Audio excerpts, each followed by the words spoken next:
Hello, I'm Tony Kaye. I'm the editor of Eureka Report, and I'm joined today by Bruce Brammall, our superannuation editor, to talk about the latest changes in superannuation and what they mean. Hi Bruce, welcome. G'day Tony, how are you? Yeah, very good, very good. So Bruce, I just thought we'd run through the changes of what's coming in 2017.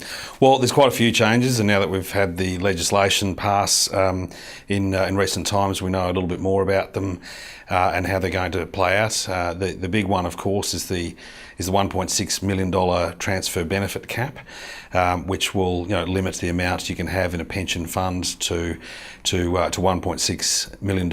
Anything that you have in your superannuation over and above that will have to be transferred back to superannuation, where it'll be taxed at accumulation superannuation rates. Some of the other big ones are the changes to the non-concessional contributions limit. That's coming down from $180,000 a year to $100,000 a year. Another one, of course, is the move downwards for everybody in regards to the concessional contributions cap. So in recent years, we've had $35,000 for those over 50 and $30,000 for those under 50. That is, everybody's going to have the same limits from the 1st of July, and that'll be $25,000. So they're the three biggest of the changes. Yeah. Now, I suppose it's worth pointing out, Bruce, that in this financial year, there's still things people can do to perhaps maximise their concessional and non-concessional contributions at the higher limits. Yeah, absolutely. Look, the rules that have existed for some time continue for the rest of 2017 financial year. So that means that if you're able to put in $180,000, you can. If you're able to use the 3-year pull forward rule to get in 3 lots of $180,000 or $540,000, that you can do that. In order to do that, you need to be 64 at older than 64 at the start of the FY17 year. And also making the most of the higher concessional contribution caps.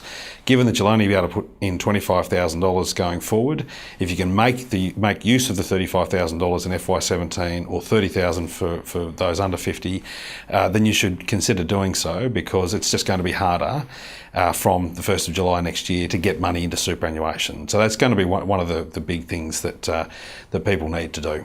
Yeah, that's right, and there's still time to do that before the end of this financial year.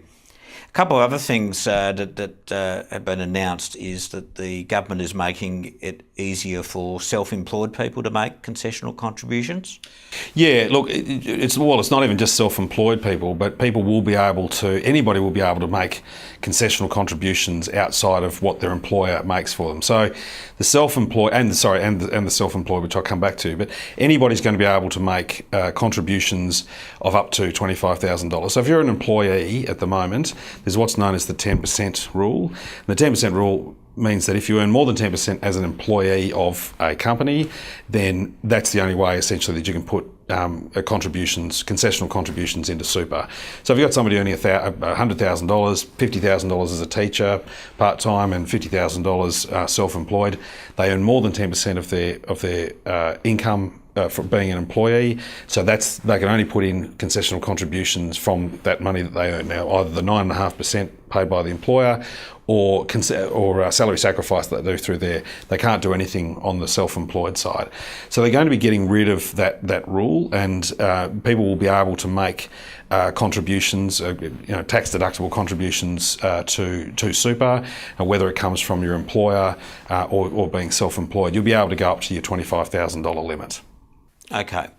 And one other change, which is probably worth mentioning, but I don't think it comes into play this or in the next financial year, is the government's giving people the ability to make catch-up contributions. Yeah, this one's still being argued at the moment. Labor says that it's not going to be used in the way that the government says it's going to be used. But essentially, you'll have a rolling $25,000 cap that you can go back and use for up to 5 years. So if somebody's been out of the workforce for a number of years, having children, taking time off for study, let's say they have 2 years off and they don't make any contributions to super, in the 3rd year, they would potentially be able to put in their $25,000 plus 25 for the previous year and the previous year, or $75,000. If you haven't done that for 4 years, in the fifth year you could potentially put in $125,000 to cover the previous 4 financial years plus this fifth one. So it's the aim of it was to allow the self-employed whose incomes rise and fall, quite substantially on an ongoing basis, and to help people who've left the workforce, most often, mums to raise the children, to be able to make some catch-up contributions. So that was the point of what it is, of why they were aiming to do that and allow for these catch-up provisions. Yeah.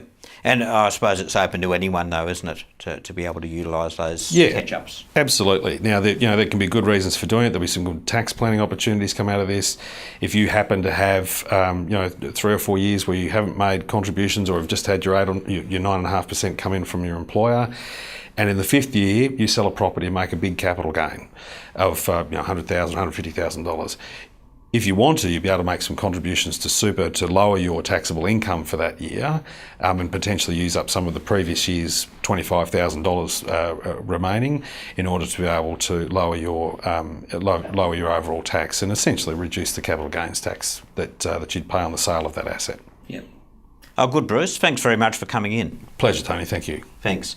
I'm Tony Kaye, the editor of Eureka Report.